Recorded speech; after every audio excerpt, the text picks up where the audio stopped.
Hey guys, we're back. As you can see, we got the box off it. We got a little bit of work we got to do.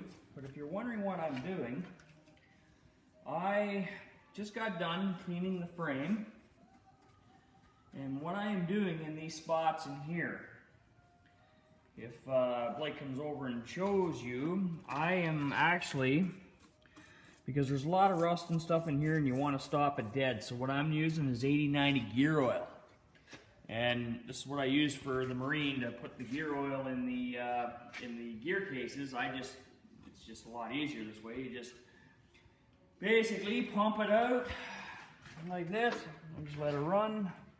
Get a little bit in there, and I just start brushing it with a small brush all over the place.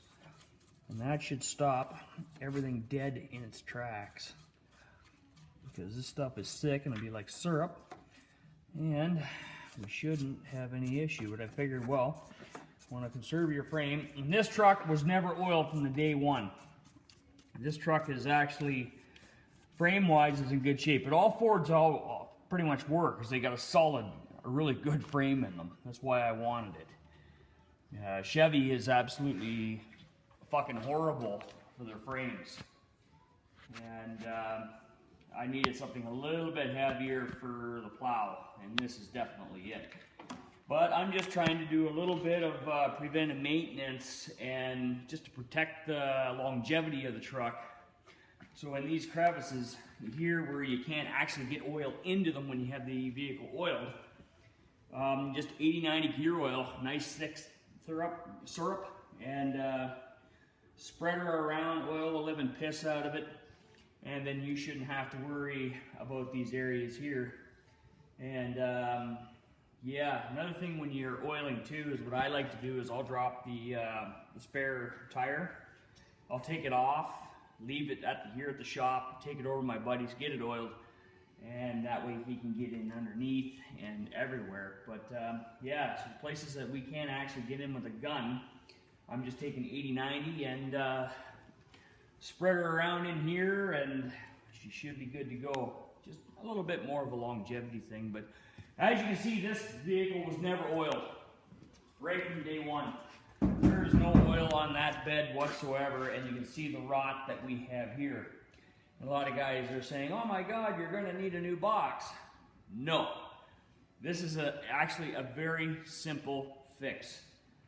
What I'll do is I'll go to my local welding shop and I will get channels made up, 2.5 by 3, 2.5 by 2 3/4, and a 2.5 by 1 7/8, and I'll replace these 3 rails.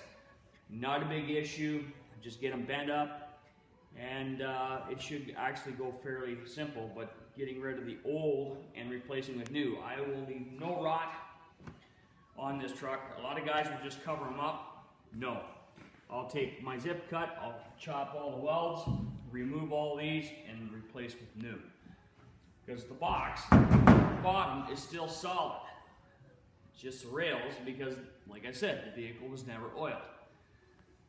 So when I'm done with it, I will guarantee you that that won't be the case. But anyways, guys, that's what I'm up to right now. And as you can see, now that the box is off, these cab corners are going to be easy. Just take my zip cut, bang, bang all around. Probably have to bring it up to about here, but that's where the cab corners come to anyways. And I'll weld them in, glass them, put a bit of filler in it. You won't even, just like it grew there. But anyways, guys, that's what I'm up to today. Just getting things ready to go. We did get a chance to check this truck out last night with the wheels and stuff off it, and I bonused out here.